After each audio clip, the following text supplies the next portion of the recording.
Hello, everyone, and welcome back. I hope you guys had a good break and generally a good day today. I think the talks have been very high quality and very engaging all day. And we now go to the final session of our conference. Actually, there has been a little bit of a change of schedule now. So what you will hear in this last final session is first you hear from Philip from University of Arizona. Then we hear from June at UCLA, then from UA, from MIT, and Carlos from NIOSTEM, and finally, the final presentation of the day would be from Young, University of Utah. So the first presenter is Philip. He's an associate professor at the University of Arizona, and he'll be telling us about chronic non-invasive monitoring of biomarkers with high sampling rates enabled by wireless power. So you have up to 20 minutes. And as always, we encourage the audience to type in your questions. We can ask all the questions. Okay, well, thank you very much for having me.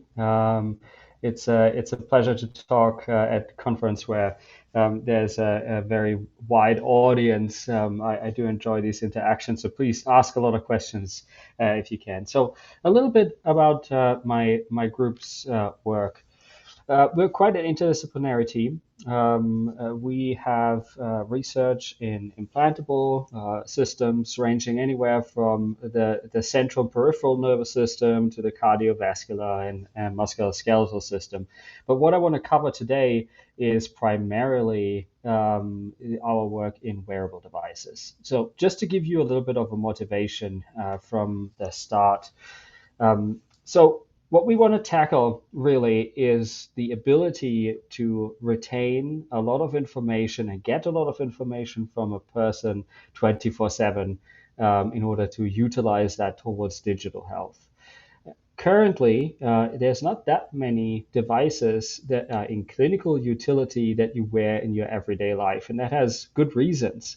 Some of them are that the ease of use of clinical grade devices is not super great. Wearability is a bit of a concern, data privacy, data accuracy. But ultimately, really, the perceived value of those devices is fairly low.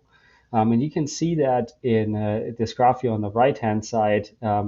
This basically depicts all of the fitness wearables that are on the market and how long they stay on the body. And you can see after a year, 50% land in the drawer or in the trash. And that is really bad news for digital health and digital health future, because we need 24/7 high quality clinical grade data in order to do something with this, with advanced algorithms to do advanced therapies, to do detection of disease.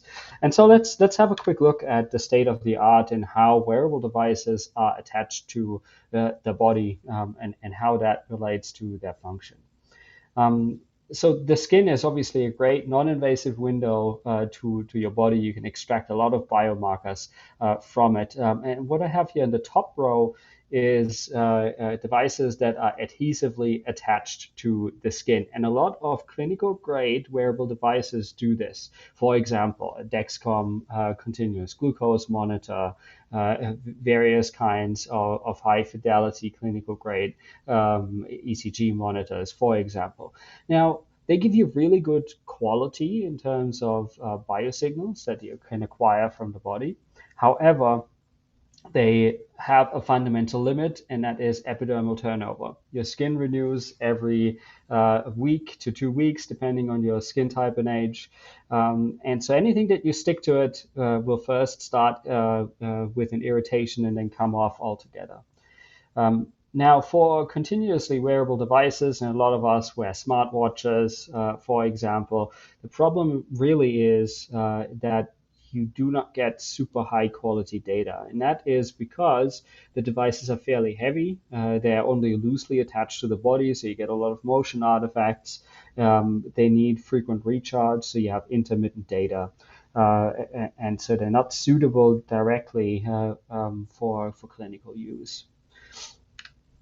Now that kind of gave us a bit of a list reviewing the state of the art, what we want to accomplish with our wearable devices. So our criteria were that we do not want this to disrupt daily activity, provide clinical